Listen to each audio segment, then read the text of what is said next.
Welcome to UberCube, the podcast we discuss all things Cube, but with refreshments. This is your host, Anthony Adams, a.k.a. UberBear, and today it's just me and my partner in crime. Who we got here? Hey, it's me. It's Stu. Partner in crime. What's up, brother? Yeah, May's taking the day off, and just a few announcements. We're going to be jamming some episodes out a little bit in advance because we got a pretty busy spring. To include, we have Raven Fest, which is on March 28th at Ravenforge Games. And by the time this recording has happened, this would have already occurred. We're going to be at SCGCon Richmond. In addition to, we've got our little small intimate private event that we're doing, UberCube Invitational. We'll talk about that soon. It's just a small family and friends type of situation we're doing this year. And I'm going on vacation with my family. So so there's just a lot. We're jamming a lot, so we're getting a little bit in here. Also, worth mentioning, Anthony, I'm not quite sure if you saw this. The CubeCon 2026 dates have been released. Did you see this? A good friend Shoop sent it to me, but I did not read it in graphic detail. All right. It's early. It's August 26th through August 30th, back in Madison, Wisconsin. Yeah, it's quite a shift. So we've gone from October to August. So that's a whole 2 months. I don't know how that's going to figure with everyone's plans. Yeah. I don't know if I was ready to have this conversation right now. Because, I don't know if I can... Yeah, that's something we're going to have a chat about, because I was really thinking about it. I was too, up until you just said August. I know, and that might have thrown a bit of a spanner in the works. So we'll have to see. But CubeCon 2026. Thank you for this little bomb that you just dropped on me, CubeCon. Hey, but I will say this: all jokes aside, we are here to support CubeCon. So anybody listening, we'll prop you up. We'll support you. Absolutely. TBD on the rest of that. Yeah. All right. I got a fun experiment I want to do. So we've kind of been doing this shift, as Stu's mentioned, that we're doing a little bit more of a impromptu. Improv. We're doing improv. We're going to have some fun. And I wanted to do something kind of weird today. And I'm not sure. I'm pretty sure I'm creating my own personal editing nightmare here. You might be. Our good friend Stu, for anybody that has been following along for this long, you're probably aware that Stu he eventually built the Diablo cube. I did. Right? And for the longest time, you had one before that. What was the cube that just kind of got dumpstered out? It was the Doom cube. That really never quite fit your taste. It never just got to complete. I never completed it. Let's just say that. So, as with obviously any cube, you go through the initial design process, and then you're looking at, the refinements and looking at refining the colors and the archetypes and all that kind of stuff. And I just felt like I never got to a point that I was 100% happy with it. And this is a 180 card cube, so this should have been relatively straightforward. But I started off originally just kind of going through some of the simple aspects of the cube design, and then I felt like I wasn't doing the Doom justice, so I kind of rebuilt it. I took like 100 cards out and then started building it again, and then I feel like I got fairly close, but then I decided, well, I want to work on the Diablo cube, and it fell by the wayside. So we'll argue, for the sake of argument, that you do have a podcast underneath your belt that you've been doing almost 4 years this May. It is. You've had a lot of guests on. I wish May was here. You have a cube that, you want somebody to bail you out. You have a cube underneath your belt that you've now built, so you've got the idea. Yep. We've tested it. We've played it. You've played a lot of cubes at this point. Your cube exposure is definitely more saturated than someone building their first cube. But you would think so. As your bestie, as your friend, you still suffer from analysis through paralysis quite regularly. The overthinking it, the is it right? Am I releasing it? Am I putting it in paper? Am I going to allow people to see this? Is it good enough? Yep. These are the questions that somebody who builds their first cube always ask. And I will go ahead and just say this, that I just read this really cool article from our friend Parker Lamascus from Lucky Paper Radio that kind of summarized this idea of like, just take your first cube and have a great dinner, and don't overthink what it is. Just put it out there to the world. Yes. Just don't overthink it. And that's something I'm trying to break you of. Would love to do that. Would love to do. And I suppose, in my defense, as I'm going to try to come to, it's obviously easier for people that have larger collections, and if you either put together a cube that either is just from your collection or contains a majority of your collection, and completion of the cube in paper is, a relatively short order when it comes to acquiring the cards. My good friend Andrew, who I've mentioned on a million times, probably very recent episodes, he actually just joined our Discord. He's gone and built a couple of cubes recently, and he has an extensive collection. So for him, it was very easy to put together a couple of 180s to be able to play with his group. For me, I don't have that luxury, so I kind of feel that from even just the financial commitment perspective, I wanted to make sure that I was making the right choices and the right decisions. And yeah, I could make some playtest cards or whatever, but I did feel a bit of pressure to kind of get things right, so I wasn't, maybe spending money that I didn't need to or whatever. And there's other decisions as well. I think you summed it up quite well there. Like, this is... It's a commitment. It's a commitment, and anybody that does this understands it's a commitment. And the longer even just tuning your cube and maintaining your cube over time requires a certain area of commitment so that you can keep playing it over and over again. You keep it fun, keep it fresh, keep it popping. That's hard enough. But just cracking that first idea of I'm just going to build a cube, it has its own things against it, right? Whether we want to acknowledge that or not. Yeah, for sure. You've got a lot of cubes that are popular and they're out there on Cube Cobra and people like them, or you go to these big events and people surround themselves with these cubes they're so excited about.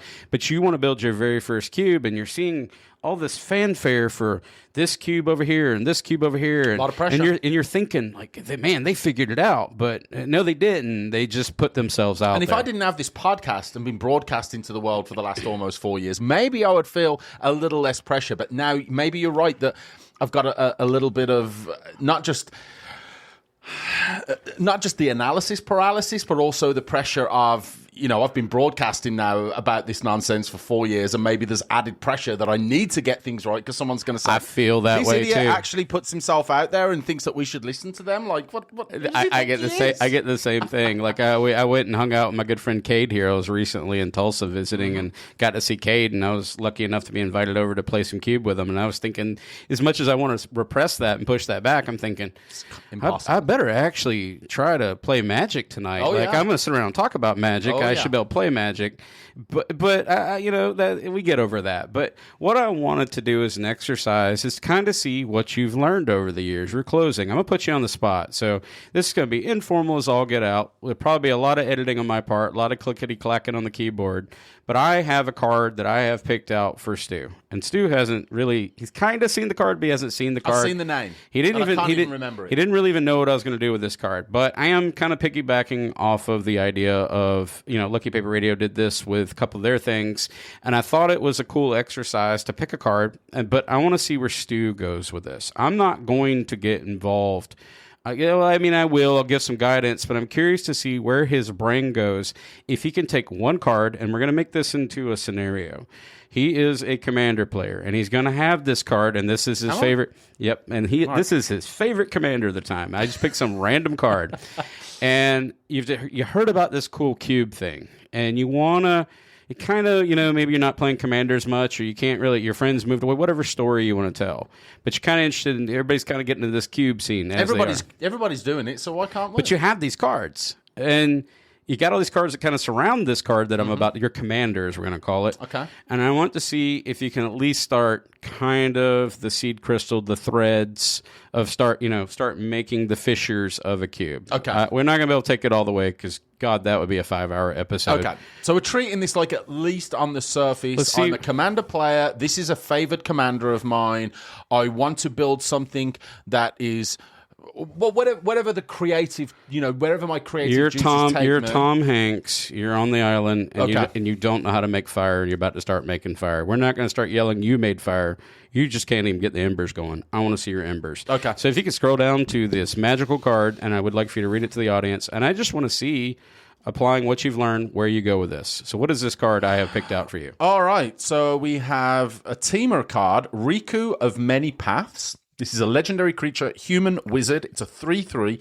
Whenever you cast a modal spell, choose up to X, where X is the number of times you chose a mode for that spell. Number 1 is exile the top card of your library until the end of your next turn. You may play it. Number 2, put a +1/+1 counter on Riku of Many Paths. Gains trample until end of turn. And finally, create a 1/1 blue bird creature token with flying. Okay, so I suppose the first thing I'd start with, well, let's go right from the top. Teamer is... I don't feel like I need to limit myself color-wise. Okay, so I'm not gonna put any hard constraints on myself, and I'll just treat it like I'm looking at this potentially with a 5-color cube. Okay? Fair enough. So, legendary creature, human wizard. Again, humans and wizards, very, very prevalent. So I don't feel like I have any urge to make any restrictions as far as humans and wizards are concerned. But I'm certainly thinking that I can include them and support them as far as like the thematic and the typal elements are concerned. Okay, so I like those. Modal. Right. So I love modal spells. Let's get that out there. That's why right? I always love anything that gives you choices and voices. Okay. So anything where you've got sort of tension pieces within the game, anything where you've got a lot of options, that definitely speaks to me. So modal, I'm digging it immediately. Next, you've got Exile, the top card of your library. So, today is Friday, our usual recording day.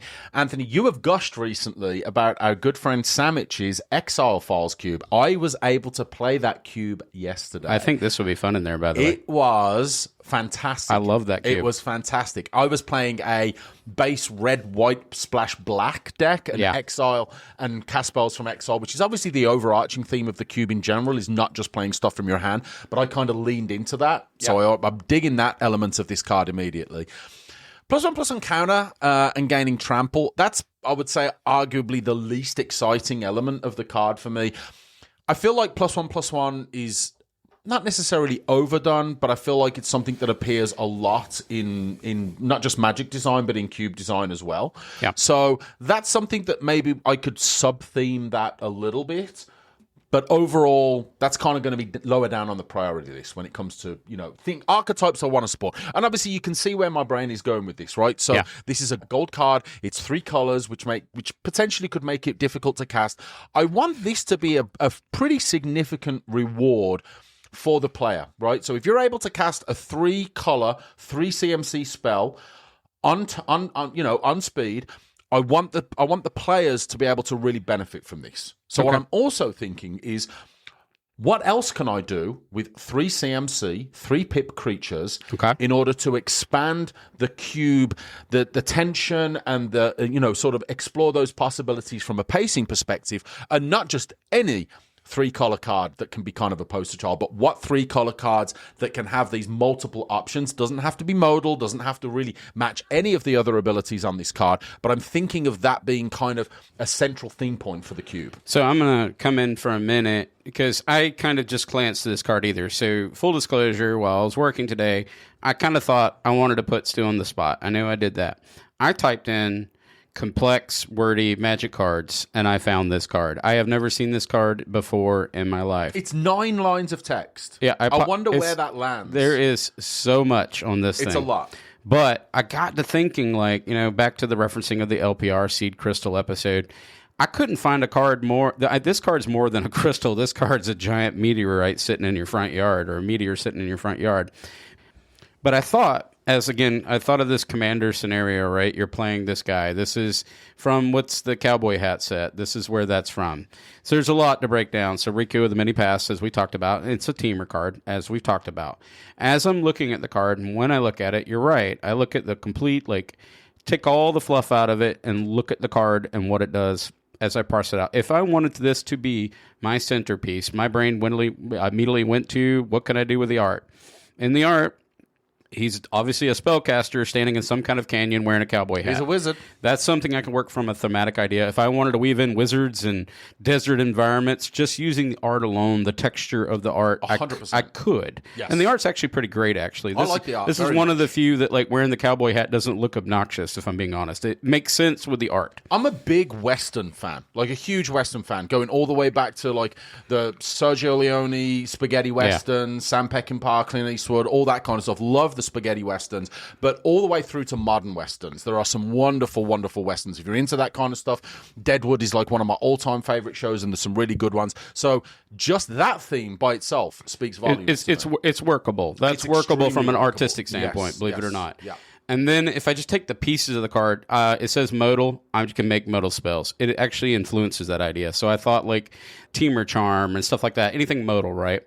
And then when I looked at it further, it says, do X, get X kind of thing. I thought X spells. I could work in X spells. Then I read the exile conversation. I could work in exile component. This card is almost telling you from the center point of the type of archetypes that you could support in said cube using this is, and you would assume that the commander player, even though they had 100 cards or 99 besides this one, well, actually 98 minus Soul Ring, and well, actually 97 minus commander, whatever it is. Well, actually, you see where I'm going with this. But they would have had enough cards if they were building around this, that they would have supported this idea, so they would have been in their stock and their inventory. But then you've got the +1/+1 counter, which immediately, counters are counters, but you could also do proliferation, stuff like that. I don't want to answer too many questions for you. That's not what I'm... The next one is trample. I could support some kind of trample. My brain went like a Rancor, and I'm going to leave it at that. Then it's also encourages the idea of things with flying. The card is literally almost designing like different archetypes spinning off from this center. From all this nonsense written on this card. It's a crazy Magic card. It is. And obviously it's sort of a component of modern Magic design, right? It is a lot. And I will say, one of the reasons why I love this card, it's got a lot of text to it, got a lot of things going on, but I love the fact that it's 3 pips. I'm a big make pips great again. Okay. I feel like if you've got a card like this that has got multiple abilities, and obviously everything kind of fits in, right? You've got the exile the top card of your library until the end of the next turn you may play it. That's very red. You've got the +1/+1 counter and trample. That's very green. And then the 1/1 bird creature token with flying. That's very, very blue. So this, to me, is such a prototypical card for all of the colors that it represents. Do you feel like, though, that this card could be overwhelming also? This card is almost like a roadmap to a cube written on this card. It is, and so let me ask you a question. It's a great commander. It's not. It's a great commander card. It is, but it's literally spelling to you. Even if this card didn't make your final cut, it's telling you things you could do that Magic supports in a cube. That was my point of picking this card. It's such a busy card. But my question for you now is, which branch are you going to pick first out of all of those? Like, which path are you going to travel here to start adding cards? Where do you go? You're building a cube now. Take it a couple out, couple in. Okay. Give me a path.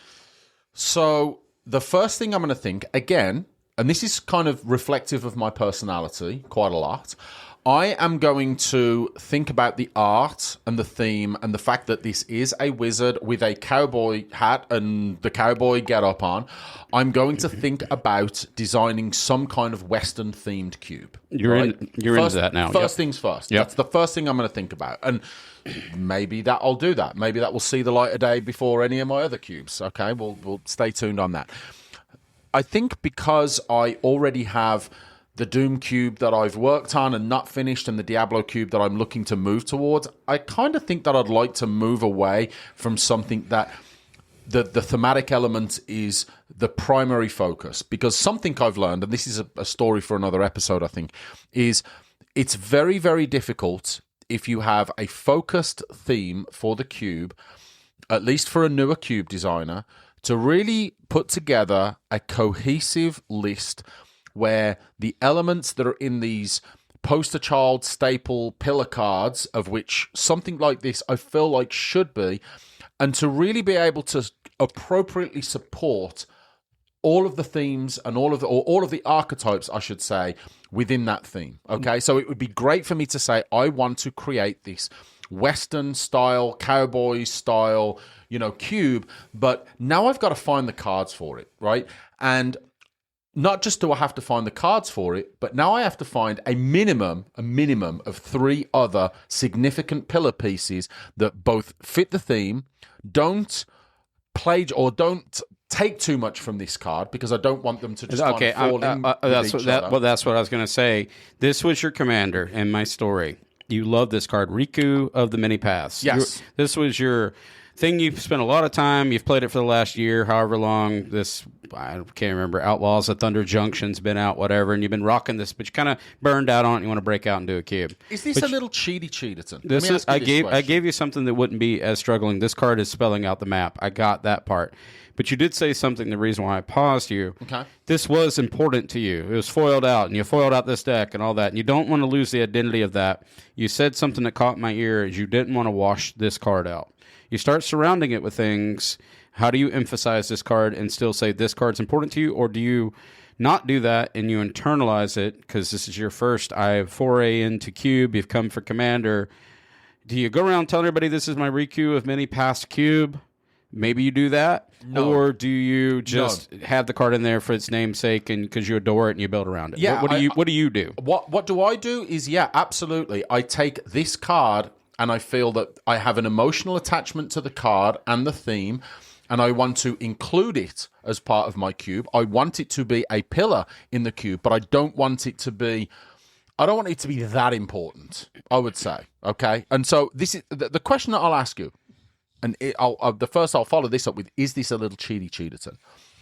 I'm going to go to the Outlaws of Thunder Junction, and I'm going to look at 3 CMC creatures. No, I don't think it is. And I'm going to look at what possibilities for a cube do I have in front of me, just purely from looking. And if it's just a bunch of legendary creatures, doesn't have to be just 3. I'll start with 3, but it could be 4, could even be 2, that support ideally a 360 card cube with enough archetypes to maintain a multiply playable cube. Okay, that's kind of, so now I've got the themes. I've got the theme sorted. I want the Western, I want the Cowboys, I want what other, themes come along with it. Now I'm going to go to the set. I'm sure that there's other associated cards that would fit in with the theme, but I feel like that's the easiest way for me to go and look for supportive enough cards for the cube theme to kind of start getting the ball rolling. Well, let me help you out here as we do this path again with Riku of Many Paths, which I will share in the show notes in case anybody's never heard of this card. I'd never heard of it until today either. But I want to ask you this. So you've kind of taken it a direction, so I'm going to help with some guidance, but we don't want to, again, we're not going to go too much down the path, but I think it's still interesting to give you guidance. You said you wanted to go to Westerns, but you wanted to go to Outlaws of Thunder Junction, but I'm going to ask you something. Back to kind of your Diablo and back to the one before you did. Keep forgetting it over and over again. Help me out. Doom. The well dried up a little bit for you in the first one. You were so, I guess, was enfranchised in the idea of Doom that you felt like no matter what you did, you wasn't doing Doom justice. Right. Correct. But I'm observing what you're doing now. You went to the set that made the card, which I would do too, because it's going to have samples of things that would kind of correlate to the idea of you went off on Western tangent. I didn't direct you there. You did that on your own. I thought you would have went more fundamentals structure of the card and start pathing off, but your brain went more towards the I like Westerns, I like the good, bad, and the ugly. Yeah. I'm riding with you now. And I just said I'm riding with you now on purpose. Rolling. Before you pigeonhole yourself, because people do this, and you take yourself this set and you made this 3 from this set situation, and I know you want pillars. What other things are in Westerns that aren't necessarily going to be in this set, but just are in Westerns that you would have seen in that movie? Question mark. And I'm going to make that a blank thing. What else are in the movies and in the stories and in the history? Do we really want to go down some of that? Just make it fast. Don't go long, but you got the idea. Shouldn't be that hard, I don't think. Okay. Racism, prostitution. I wasn't going to do all that. We're not building that. We're not going to build that cube. I'm going more. Okay. I'm taking it back. Okay. Fair I'm enough. talking about more like horses and gold. Let's make this. There are horses. Horses is an easy thing. Okay. Yeah. Horses. There's plenty of horses. There's miners. There's even horsemanship. And let me tell you something. Horsemanship. There's no way, not a chance on earth, I am building a Western-themed cube without horsemanship. Like, that is going to be now we're on the path. A fundamental element to this cube. Horsemanship is in there. You don't have guns. We're not. Hold up. We're not going to do prostitution. We're not going to do all this weird stuff. No prejudice. No prejudice. We're going to let's make it's this a family-friendly cube. Let's make this very Gene Autry. Okay, very Roy Rogers. Andy Griffith. Yeah, let's make this Gunsmoke at best. Okay, yeah, Gunsmoke. That's a good one. Okay, so. But I see where you're coming from, and I suppose one of the reasons why I'm immediately thinking about let's just go to Scryfall, go to the advanced search, and I'm just literally pulling up legendary creatures from Outlaws of Thunder Junction. And the reason why I want to do that is because I feel like not just am I going to get cards that are similar from a thematic perspective, but I'm also going to be able to have some kind of cross-pollination on the archetypes as well that will allow me to branch out for what will eventually be all the other card choices and kind of simplify that design process a little bit, right? So I'm literally just looking. This is the second line on Scryfall. First card that catches my eye, Bruce Tall, Roving Rancher. Ranching. Yeah, there you go, ranching. Cowboys. Can't get much better than that. 2 colorless and red-white. Oxen you control have double strike, so now I've got the potential for adding in oxen. Yep. Don't threaten me with a good time. Cattle. Whenever Bruce Tall Roving Rancher enters the battlefield or attacks, exile the top card of your library. So now I'm following on with the exile theme as well. If it's a land card, create a 2/2 white ox creature token. Pog, love that. Otherwise, you may cast it until the end of your next turn. Okay? So immediately 2 things are sticking into my mind. Number 1, I'm providing additional support for a card that I've already identified as the pillar for my cube. Yep. Second thing I'm doing is I'm already expanding the archetypes, and I can imagine how this can start getting very, very dangerous and very overwhelming very, very quickly, because the last thing I want to do, and I actually want to give a shout out to Lucky Paper Radio, because they released an episode recently where they were talking about, can you include too many archetypes? I know, and I loved it. I loved it. Fabulous episode. Could not agree more. Absolutely, you can. And so now I have to be a little careful. The reason why I actually think that this would work when I immediately look at it is very simple. Oxen is, I'm going to hope, somewhat unique to this card, but the card supports itself. I thought about an ox to be a little divergent in that conversation. There was that one, I don't know what it was, like something of Rona's or whatever it was. It's the ox, or that basically lets you discard your hand. You remember this card? I It was do. like it's got what's that effect where you can bring it back? It's not Phage has it, or whatever. Phage. It's, we're trying this live. It's hard because it's Friday. Oh, I know it too. Talk yourself through your thoughts. Anyway, though. escape. Thank you. We knew we'd get there. It's escaping my mind. We're escaping. Yeah, we escaped. We knew we'd get there, and I'm not cutting that got that. because you get to see how painful this is. We're not gonna make this seamless, because it's hard to think of every Magic card in the library of Magic and everything it does. It sure is. But you can see where that now works, because it folds into that synergy, sort of, kind of, and it's red. But I'm not gonna take you too far. Keep going. Okay. So next up, and again, I really do like the idea of these triple pip cards being kind of these pillar points, right? So the next one that sticks out, and anyone that obviously that's very familiar with Outlaws of Thunder Junction, if you love that set, I will say that I've got less familiarity with this set. So I'm learning not a little huge bit. fan, but it is what it is. I actually really liked this set when it came out. It just came out at a time where I wasn't building, it wasn't fitting with the cube that I was designing, or even, I'm pretty sure that the Diablo cube was kind of in its infancy at this point, but there's no crossover between the Doom cube, the Diablo cube, at least not initially, so it kind of, I saw it come out, didn't really look into it. Continue too much with your after wire sheet. Let's see how this goes. that. Okay, so the next one I looked at, Gred, Mirror of the Wild. So this is red, green, white, one of each, for a legendary creature, human shaman, haste 3/3.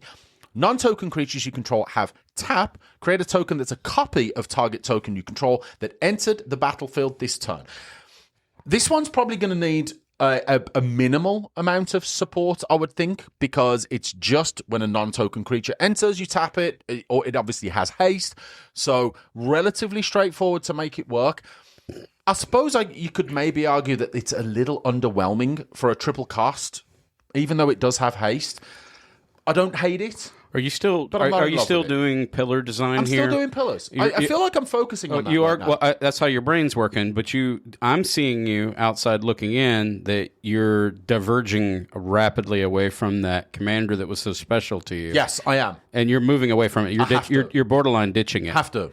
Okay. Have to. Okay. Have to. Because this isn't a personal experience anymore. The commander decks, it's great. Right? I sit down at a table with 3 other people. Fun is zero sum. All I have to do is make sure that I am enjoying playing this deck. But now I have to think about, what are the pillars? What are the overarching themes? What are the archetypes within this cube? I want other people to have fun. I want there to be enough diversity, not just for my playgroup to have fun, but for them to have fun a few times while playing it. Right? Okay. So now I'm thinking about, let's expand things out. Let's at least try and support 5 or 6 relatively solid archetypes, if not 2 archetypes in the same deck, maybe with a little bit of mid-range or whatever thrown in there. But I want to be smart. I feel like this foundational work at the beginning is kind of crucial for the success long term. I agree. I just wanted to see where your brain's going for the listeners. Yeah. Okay. So, I mean, Honest Rutstein is in here. You get to return a target creature card from your graveyard to your hand when it ETBs. It's a 3 mana. Creature spells you cast cost 1 less to cast. Don't dislike that. All right, let's take a look at another. This is another 3-pip. So there's a lot of 3-pip support creatures I'm seeing in that. this one. A lot of it. So, all right, the next one. Kellen the Kid. Green, white, blue. Flying lifelink 3/3 for a human fairy rogue. Whenever you cast a spell from anywhere other than your hand, you may cast a permanent spell with equal or lesser mana value from your hand without paying its mana cost. If you don't, you may put a land card from your hand onto the battlefield. Again, not particularly difficult, I don't think, to make it work. It's, I don't want to say a good stuff kind of spell. Kind of supports that casting from the graveyard, right? Casting from plot, Yep. casting from foretell, that kind of stuff. Doesn't have the red that obviously the first couple of cards that I looked at do, so maybe there's a bit of a divergence away from that, bit of pressure on the mana base. So I'll explore that. Nothing solid. I like the other two earlier, but that's a big consideration. I'm seeing in your chain an abandonment of the idea of typal fusing itself in so far. But you've kept human. Everything you said, I've heard human. But There's a lot of human support in this. It's going to be, but I've heard human wizard, human shaman, human Yes. fairy, rogue, something. I'm hearing like that is kind of tapering off. Never that you intended to do it, but it's happening in your flow. Well, let's face it. When you look at this set, there are a lot of. This is kind of a commander player's dream. I feel like. Yeah, lot of this the is a cards in very this cube, commander-centric right? Because set. You've got Marquesa, Dealer of Death in here. Obviously, Marquesa of the Black Rose, like one of the real all-time powerhouses and staples in Commander. So a different kind of look on Marquesa, but obviously something that will be very interesting, and just a ton of legendary creatures. So I can see that this being very, very commander-centric. So how many you got? How many pillars of your story do you have so far? Like I have You're like at 4 right now, if I'm not mistaken. 3 or 4. Yeah. All right, three or four. let's put a pin on that now, so All it right. doesn't trail off too far. So And just to kind of clarify, I'm looking also at Obika. I'm looking also at Roxanne Starfall Savant. I'm looking at potentially the Gitrog Ravenous Ride, as well as maybe Vile Smasher. I'm seeing a lot of possibilities with the legendary creatures. As all right, well. well, take those cards in. So back to our source. Read the card again. Let's focus back in on Riku of the Many Paths for a second. Please read it for the audience one more time. And then let's kind of see how many of those gaps you disclosed and the entanglement that you may or may not have just done with a couple of the ones you read. Yeah, okay. So it's whenever you cast a modal spell, choose up to X, where X is the number of times you chose a mode for that spell. Exile the top card of your library, put a +1/+1 counter and it gains trample, create the 1/1 blue creature token. Okay, so not a... Really, the first one, exile the top card of your library, bit of support there. +1/+1 counter on Riku, there's not really any support really with that for now. I don't haven't really branched into it. Haven't really branched into that, and obviously the 1/1 bird creature token with flying. Let's address the real one right now. Is there's no modal spells. So far, no. Not one. Haven't talked about any modal spells. No, you haven't latched onto one, but you can Not get a single one. But you're kind of doing a first order right now by the way you're doing it. You haven't pivoted yet. You went off on you're doing. I'm noticing that your structure is very oriented to the style that May does. Looks like May has had an impression upon you, No doubt. with the pillars of the pick your 5 stars. Yes. I kind of did this with the Black Parade, but mine was a lot easier because some of my cards, like Jace the Mind Sculptor is the tent pole, and then you had this surrounding cast, right, to hold up the rest of it. Mine's a little different. Yours is kind of just you flowing and picking the centerpiece, but your centerpiece for me, you picked your centerpiece and then you kind of went left, right, center, and you're making like a star pattern, and now you have to try to figure out how to fold this back in to make Riku of the Many Paths be the card that you love, the why you started building this cube, or as the new cube designer curator, are you going to abandon it at this part of the process? We could be a week into building this thing, right? And it's not so... It could be 6 months of building it. It's not so abnormal that you start digging in with something and someone... I just really love Riku of the Many Paths, and I know we're beating this card to death, but this was your star player in your commander deck that you're now diverging off in your story that you're now running live with here. Are you losing the identity, or are you trying to just build around this circle, prop up, and then how are you going to... tether all this back in fold it back in, right? So you've got your pivot points, right? I think you have 4 surrounding this. You almost have like a 5-point star at this point. Yeah, I feel like maybe it's almost necessary to dilute when you're going from the theme of a commander deck to the theme of a cube. And the reason is because when you're building a commander deck, you're likely building, especially in some kind of, something like this, you're building it around that modal ability. Right. Right? Unless there's something else that I'm missing. I haven't built a commander deck for a long time, but I can imagine it kind of seems like the obvious way to do it, right? Let's build this commander deck around the modal ability. You can't be that focused when it comes. Well, maybe you can, but I wouldn't want to be that focused on just those abilities when it comes to a cube. Unless you want to give everybody a copy of Riku when the draft starts, which, okay, cool, and then you just fill the whole cube with exile and trample and stuff and bird token tribal or whatever. I mean, right. maybe that's a possibility, but I don't feel like that's a design path that I want to go down. No, that's Does that make sense? That's fair. So I feel like it's necessary to dilute the sort of, again, and put in pillars that make sense, that allow you to approach the cube from multiple angles, because I feel like if I'm just approaching it from the I love Riku path, then I don't know how much flexibility and enjoyment I'm going to get out of the cube. Whereas I feel like if I take the overarching theme of Riku, expand that out to, like I said, maybe a Western theme, and then look at other cards that can provide those pillars, then that will give me a lot more inspiration for the rest of the cards. Well, I agree with you, but then I think this is where the analysis through paralysis and why it can be, from the outside, look so intimidating to build one of these cubes for the very first time. You know, I'm building this weekend. It's coming up. I believe you'll try. Before this episode airs, I'm going to try and build a cube. I don't think you'll beat me on the editing, but you shall try. The editing may be a little gross. Are we here. Releasing on Monday? Come on, give me a week. You've got more than a week for this right, one. cool. By the time this one comes out, I've got Challenge it in between. accepted. But what I think is interesting is you pick some other cards, but now where do you? Okay, so you picked that one card that makes the Ox thing. That I didn't really pay a great deal of attention to it. You picked a card that did Ox something. I did, and I kind of went off on the tangent a little bit for you. What are you going to do with that? Do you start weaving off in the direction of that? Like when you're making this star pattern of design, you came out of the center and you go, well, I like cowboys, and I'm just going to splinter off. You stopped at this circle. Now, where are you going to go from the circle? Are you going to work inside back to the commander that you loved, or are you just going to start going out into each card is its individual trail and hope they connect up at some point? Yes, that's the plan. That's the plan, is I am going to pick my pillars.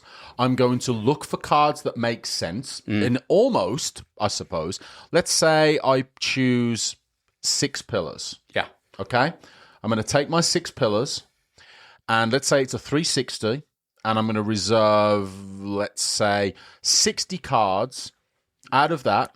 So out of the 360, I'm going to say there's 300 cards that I'm going to have the freedom to just kind of do whatever I like with. You made the 60 cards, in your lands. 60 are going to be lands and some other supporting kind of elements, right? Okay. Now I've got, for those 300 minus the 60, I'm going to have, let's say, approximately 50 cards each that are going to be direct support for each of those pillars, okay, in some way, shape, or form. Ideally, there's also that cross-pollination that connects each of those pillar pieces so that the draft isn't autonomous, so that it does have that replayability, and so that there's, some fun elements and allows some exploration throughout the rest of the cube. Okay? See, I like this. And so to recap this for anybody that's considering building their first cube or people that have been doing this for a long time, you're using a very much like foundational structure to building a cube. And it is, you're following a little bit of a formula for design, which does work, by the way. You leaned into the theme. I wasn't expecting that. You grappled on the theme. That's where we're at. Then you took your commander and you went to the set. You said Outlaws of Thunder Junction. You also latched on the idea of 3 mana value as a partial theme. But then you announced that you wanted to have these surrounding, like we'll call it lieutenants. We'll make the center the general, and the surrounding are lieutenants. That's what you're doing for structure. Then you said you also then were going to, and this is interesting because I find this is even going back to Commander, it's an important part, and I want to talk about that tangentially for a second. One of the biggest traps I found as a Commander player is you start building out your Commander, you start adding all your favorite cards, and you realize, well, my land base sucks. Yes. If I found that you just go ahead and occupy your land base in a Commander deck and just said, this is just what it's going to be, I'm going to fill in these 37, 38, 36 lands before I even begin building this, then I've automatically occupied the rent space. The territory has been claimed by the land that is necessary for this deck to even function. I appreciate that you did that. You just said, no matter what this really is a 300-card cube. plus all the supporting cast that will make this cube actually flow. Exactly. Then you went ahead and dedicated additional real estate because you did use kind of a star pattern of design-ish, right? And you said, here's my signpost, my flags that I'm going to plant, whether anybody else understands that or not. And you'll start branching off and go, I'm going to allow 50 pieces of real estate dedicated somewhere around each one of those. And then maybe through happenstance, they start to weave together like a tapestry. Am I summing this up kind of in your design process? Yeah, and it wouldn't be happenstance. I don't believe it would be either. I would be I will be, okay, challenge accepted, I'm not kidding. I will be very purposeful when it comes to that, right? So I am going to take my pillars and I am going to look to add cards that do support multiple of these pillars. I'm going to prioritize those over just generic good stuff. Something I've learned, I learned it as a commander player, but I've definitely learned it more as a cube player, is that, and we actually talked about this, I'll reference again, yesterday we got to play Chris's Exile Files cube. Chris and our good friend David were playing, I don't know if this is a new thing, I don't know if this is a worldwide phenomenon or if this is just our good friend David and his wonderful creativity, Bantdan. You ever hear of Bantdan?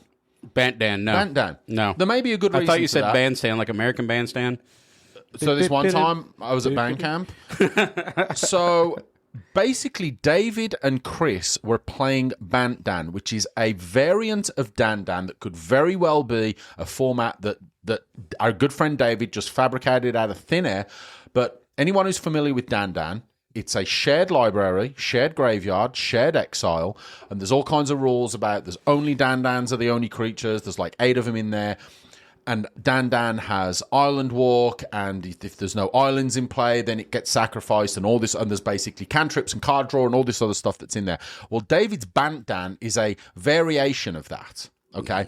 So the conversation came up after the game had concluded that Chris was like, you know what I really don't like, and I've definitely can agree with this. I don't like these generic... At some point, you might have thought that they were kind of okay and acceptable, but they're just not good enough and they're not fun enough for 2026 Magic. So things like a certain green creature that's 1 and a green, it's a 0/4, and when it enters, you draw a card. And it does absolutely Wall of Roots. Wall of Blossoms. Wall of Blossoms, right? yeah. Exactly. Yeah. That card, is it a good card? Not particularly. No. It's a really, really boring card. It's a 0/4 that sure it replaces itself, but it doesn't really develop your board. It doesn't do anything other than put a big blocker into play. It's just unexciting. Okay, so that is something that I want to avoid like the plague. And following on from that, I've really started to sour a lot outside of the most high power environments. And again, this goes for Cube, Commander, whatever. I've started to wish to shy away from things like counterspells and from things like cantrips, right? They're good in the right environments. And actually, in Chris's Exile Files cube, that is a super high power environment, right? It can be very grindy, but there's a lot of really high power stuff that you can get in there. It's necessary. Counterspells, removal, whatever, you got to have them. But I don't want to just include them for the sake of including them because I need something to fill a color or whatever. So, I think that's funny you should mention that. I literally, in my artifact cube, which has gotten powerful, obviously. It's never not been powerful. But then I keep staring at Counterspell all the time, and I'm wondering, I just played, again, I said I played at our good friend Kate's house, and he had a card in his cube that, I think it's called the Jazz Waltz was the name of the cube I was playing. Okay. It doesn't matter. It was a great cube. Loved it. But he ran this card, and I can't remember the name of it, and it doesn't particularly matter, but it was blue, or pay 1 extra colorless unless you have an artifact in play. I've been staring at that card a long time in my artifact cube, for example, because it rewards you to get a counterspell, but if you don't, you now have a cancel just because. Yep. And I'm kind of digging that a little bit, and I'm on the fence. Like, do I get rid of just the raw, sheer power staples? On the other hand, when you start getting into, go back to the card that we started out this with, it was Riku. Yeah. The complexity of the card, it's a lot to read. And so the one risk you are running by going off on trying to filter out all the staples to lean into the theme, which I truly respect, and I do understand the logic why people want to do that, you are at risk of removing familiarity from the common Magic world to your cube. I'm embracing that. Well, that's the kind of the thing. It's easier for us to come in as a friend circle in any play group that has this, right? And your friend brings in a new cube, and you digest the cards, and you might get a couple of runs out of that cube, and you get eventually start to hang on, and you don't misplay cards like, I don't know how plot works versus this and all that. But if you want to invite, right, it's a thing, right? How many times Manifest last night, versus whatever. Listen, do you know how many times yesterday I asked, I was like, hello, table, is plot or foretell the one where you put the card on down? Which one's down, which one's up? Is it plot or is it foretell? I asked that question like 10 times. I asked it 100 times, and we play this cube. Chris actually was like, "Oh, just look at the token; it's printed on the token." Go back to my story time that we talked about. You're building this cube off of Riku of the Many Paths, and this was your commander play group that's kind of fractured. And you said enough's enough, and I've got you drafting a cube now for the very first time. And this card was already complicated, so maybe the little inner circle of the 3 other players knew what this card did. But now you're tagging on all these other cards that lack a degree of unfamiliarity to them as well, for your own flavor reasons, and you're wanting to add more pips because this is you. I am of the opinion that you should always consider your audience as well. 100%. And not just the audience that you know, that the audience that you may know in the future. So I'm at this kind of torn part in my curation of my cubes where I could get rid of Counterspell from my non-high max-powered cubes and fold in thematic, but it does come at a degree of cost. There is an associated cost with that, with I'm removing familiarity to I'm inviting someone over who played Modern or played whatever, and they want to sit out and play my cube. So this is always in the back of my mind while you're doing this fresh design to not go too outside of the box all the time, not dedicate my cube to especially enfranchised people who are tolerant of I want everything to not be a staple. I want everything to be. I understand that. This is a very brackish water that we're traveling in now, right? Yes, Carry on with your point, but I wanted to get that across. No, agreed. And I feel like this actually came up following on from that. Okay, not advancing the board. It's okay in some of the high power, and sure you can sit back and leave a couple of mana open because you've got counter spells and you've got this sweet control deck or whatever. Couple of months ago, I want to say, we drafted one of Chris's cubes, Peasant or Pauper, can't quite remember. I had drafted a Spells Matters cube. You were there. I was. I did beat you with my deck because I felt like my spells did not matter at all. Your spells, I don't know. The nature of the game, I don't think really matters. It was unusual. It was unusual, but I would say that the feedback that I gave to Chris was that, I'll be honest, in 2026, just sitting there and I don't want to call Pauper and Peasant a low power, because absent rares and mythics does not mean that you've got a low power They're environment. max capacity of the idea. There's a max capacity, there's a max power level, but those commons and uncommons are pretty strong as well. Okay, so he actually made some adjustments to his cube, and he said, you know what, I took that feedback and I really do agree that it's just not fun. It's not fun. It's not conducive to interactive Magic, which sounds stupid because I'm holding up a counterspell, but it's just not Christmas when you're trying to play. I'd much rather, and I'm going to give a direct example of this. Did you get a message from the wonderful May recently about a project that she's working on? I didn't really read it, but I responded. Okay. What's hilarious is that the card that she referenced as kind of the pillar, if you will, maybe the commander, we'll talk about that another day, is a card from this set. And this really does highlight, I feel like this is a great ending point for where we're going with this, okay? So this is a card that is 100% going to make its way into this cube. And the reason is because it solves something, going back to this audience discussion, whereby I want to provide something for people that maybe lean towards the spell casting, maybe they lean towards the control. Either way, I want to provide support for those players. I want to give them the love. And I feel like this is a fantastic way to do so. The card is Breaches or Britches, depending on what part of the world you come from. It's Breaches. The Blastmat. It's Britches, okay? It's definitely Breaches. We're in the south. It's Britches. Britches, the Blastmaker. This is one colorless and blue-red, okay?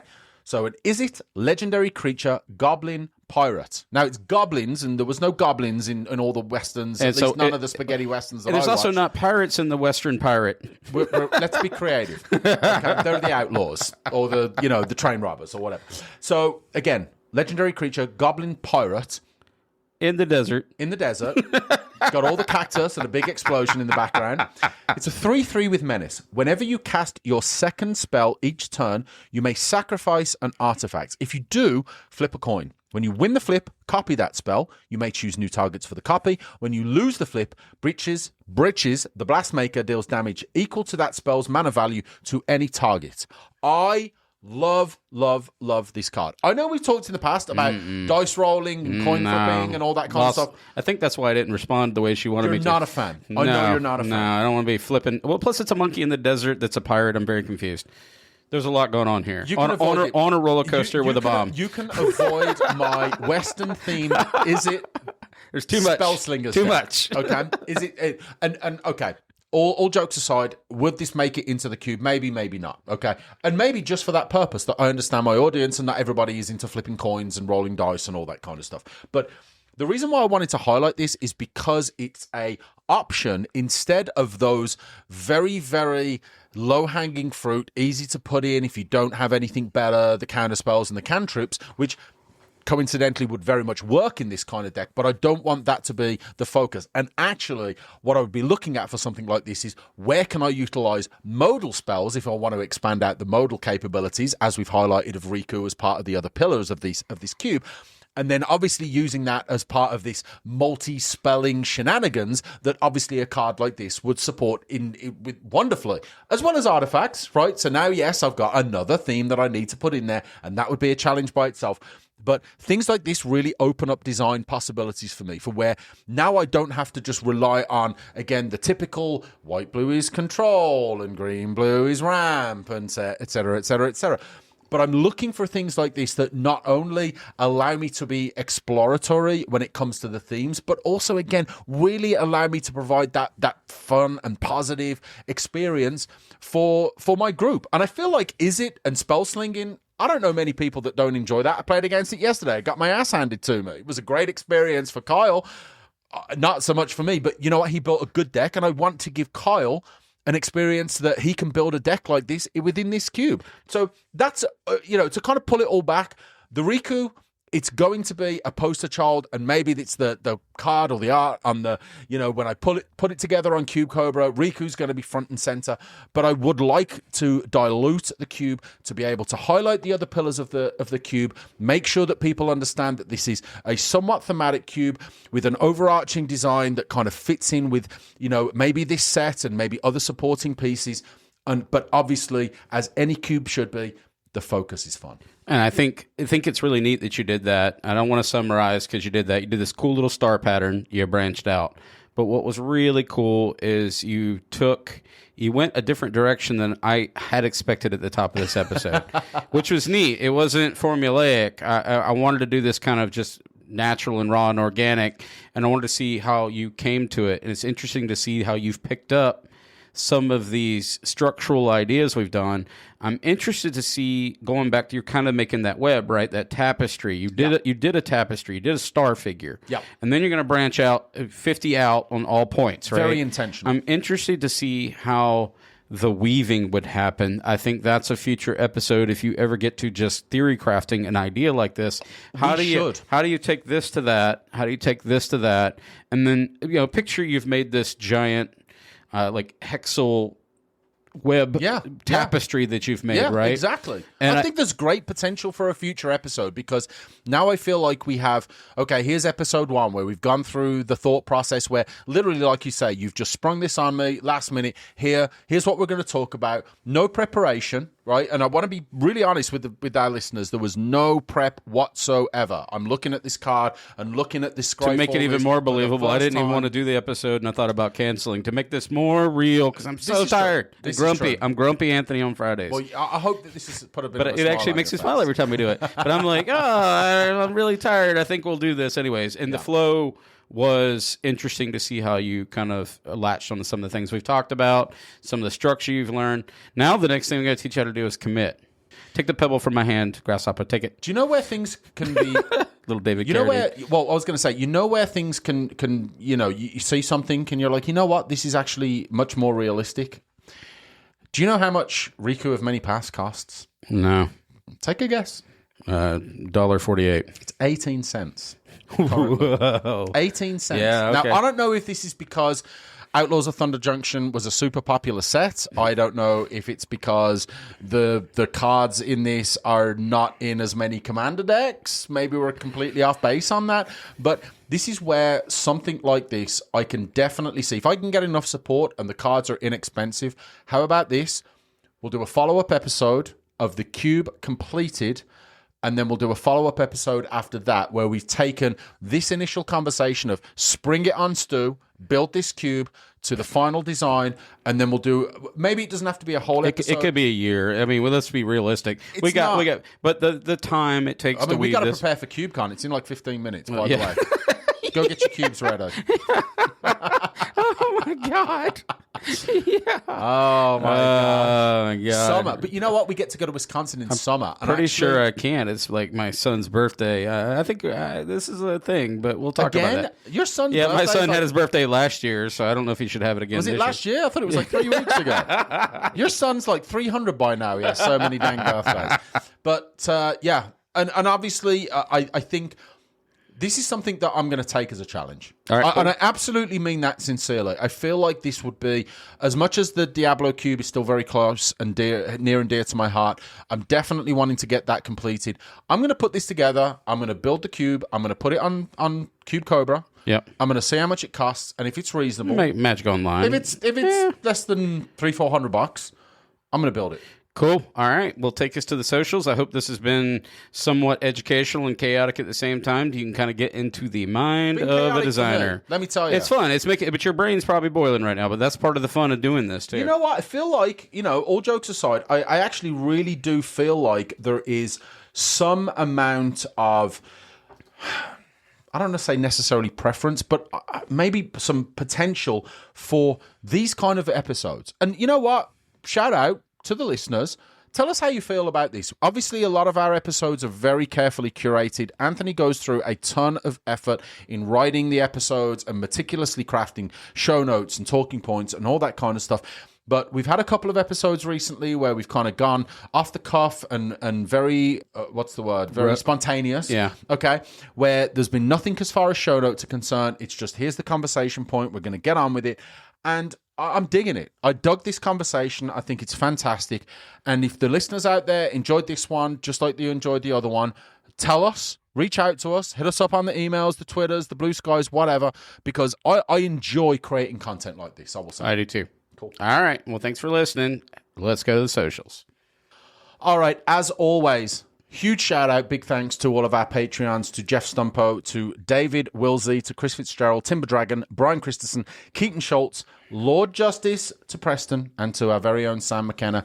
Big, again, thank you to all of you Looking guys. forward to seeing all of you in August at CubeCon. August 26th. In August, when it's hot. Yeah, we'll see about that. We'll see.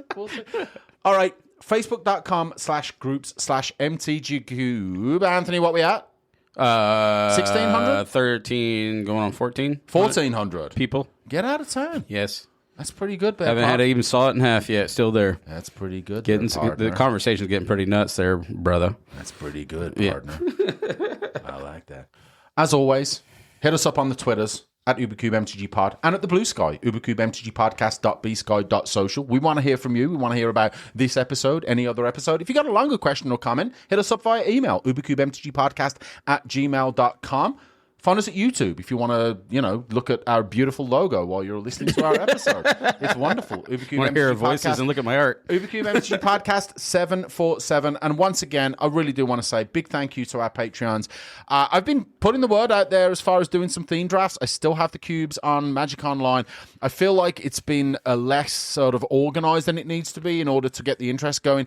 My plan is to try and get some real organized, even if they're short form, like for this month, Wednesday night, we'll just have like 3 or 4 drafts. We'll do a little, championship on the Pauper Cube or the Diablo Cube or whatever. But I feel like that's a cool engagement, and I want to obviously make sure that our Patreons are prioritized. But again, a huge thanks for keeping the lights on here. It means a lot to us. Thank you very much. And then other than that, we're going to say the thing that we always say here at UberCube, which is yippee-ki-yay! Riku of Mini Pass. Happy cubing, partner. Bye.